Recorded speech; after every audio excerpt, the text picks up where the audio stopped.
Hello বন্ধুরা, আসসালামু আলাইকুম। কেমন আছো তোমরা সবাই? আশা করছি যে যেখানে আছো সবাই সুস্থ আছো। আমি শাপলা কিচেন অ্যান্ড ব্লগ থেকে তোমাদেরকে আরও একবার স্বাগত জানাই। আজকে আমি ছোলার ডাল দিয়ে কিভাবে হাঁসের মাংস প্রেসার কুকারে রান্না করতে হয় সেটাই শেয়ার করব। তো তার জন্য এখানে আমি হাড় চর্বি সহ 1 কেজি হাঁসের মাংস নিয়েছি। তার মধ্যে একে একে আমি মশলাগুলো দিয়ে দিব। এখানে আমি দিয়ে দিলাম পরিমাণ মতো মরিচের গুঁড়া, আর দিয়ে দিব এখন হলুদ গুঁড়া, তারপরে দিয়ে দিব স্বাদ অনুযায়ী লবণ।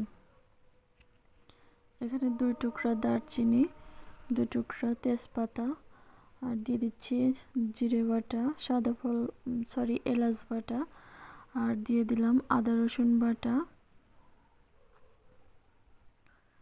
দিয়ে দিচ্ছি জিরে বাটা, যা যা মাংস রান্না করতে লাগে আর কি সব মশলা এখন দিয়ে এভাবে দিয়ে দেবো। এখন একটু তেল দিয়ে এভাবে একটু মাখিয়ে নেব।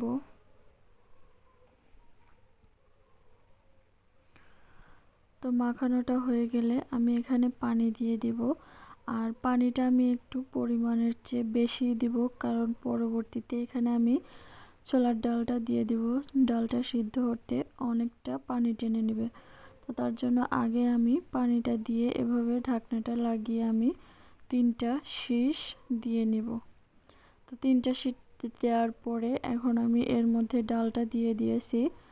ঢাকনাটা যখন শীষটা বন্ধ হয়ে গেছে তখন আমি ঢাকনাটা খুলে ডালটা দিয়ে আবারও একটু মেখে আবারও ঢাকনা আটকে আমি 7 থেকে 8টা সিটি দিয়ে নেব। আর ডালটাকে অবশ্যই যদি হাতে সময় থাকে 3-4 ঘন্টা ভিজিয়ে রাখবেন।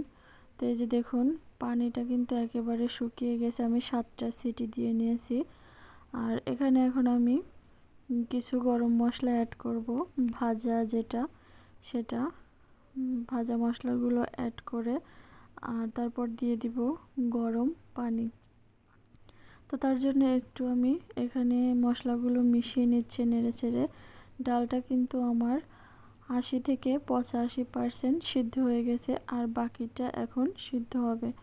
তো আমার টিপসগুলো সম্পূর্ণ ফলো করলে আপনাদের মাংসটাও খেতে দারুণ হবে, সবাই প্রশংসা করবে। তো এখানে গরম পানি দিয়ে দিচ্ছি আমি একটু, এখন বেশি দেব না কারণ মাংসটা সিদ্ধই হয়ে এসেছে। তো তারপরে আমি আরও 3টা শীষ দিয়ে নিয়েছি মশলা দেওয়ার পরে। তো এই যে এখন মাংসটা এরকম হয়েছে,